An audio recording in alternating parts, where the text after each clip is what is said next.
कंजूस और सोना। एक गांव में एक अमीर जमींदार रहता था। वह जितना अमीर था उतना ही कंजूस भी। अपने धन को सुरक्षित रखने का उसने एक अजीब सा तरीका निकाला था।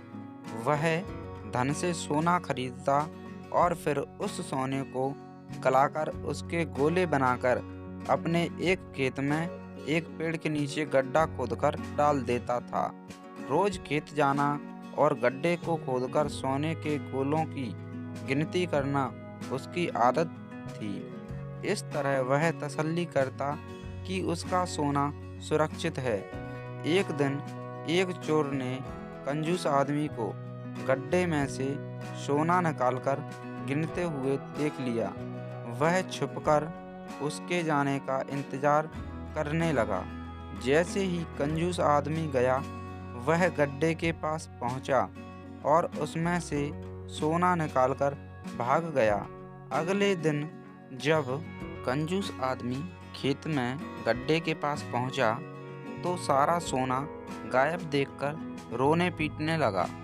उसके रोने की आवाज़ वहां से गुजरते हुए एक राहगीर के कानों में पड़ी, तो वह रुक गया।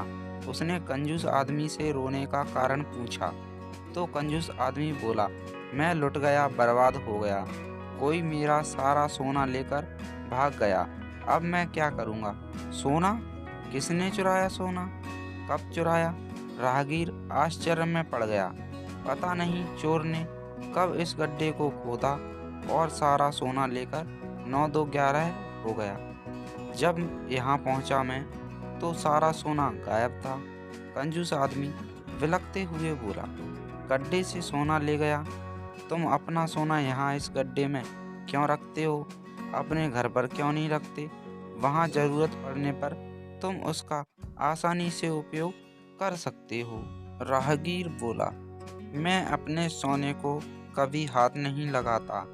मैं उसे संभाल कर रखता हूँ और हमेशा रखता, यदि वो चोर उसे चुराकर नहीं ले जाता। कंजूस आदमी बोला। यह बात सुनकर राहगीर ने जमीन से कुछ कंकड़ उठाए और उसे उस गड्ढे में डालकर बोला, यदि ऐसी बात है तो इन कंकड़ों को गड्ढे में डालकर गड्ढे को मिट्टी से ढक दो और कल्पना करो कि यही तुम्हारा सोना है, क्योंकि इनमें और तुम्हारे सोने में कोई अंतर नहीं है। ये भी किसी काम के नहीं और तुम्हारा सोना भी किसी काम का नहीं था। उस सोने का तुमने कभी कोई उपयोग ही नहीं किया, ना ही करने वाले थे। उसका होना ना होना बराबर था। सीख, जिस धन का कोई उपयोग ना हो उसका कोई मोल नहीं। दोस्तों, कैसी लगी आपको हमारी कहानी? लाइक, शेयर और सब्सक्राइब जरूर करें और कमेंट में बताएं हमें। ऐसी ही हम कहानी आपके लिए लेकर आते रहेंगे। मिलते हैं दोस्तों किसी और कहानी में।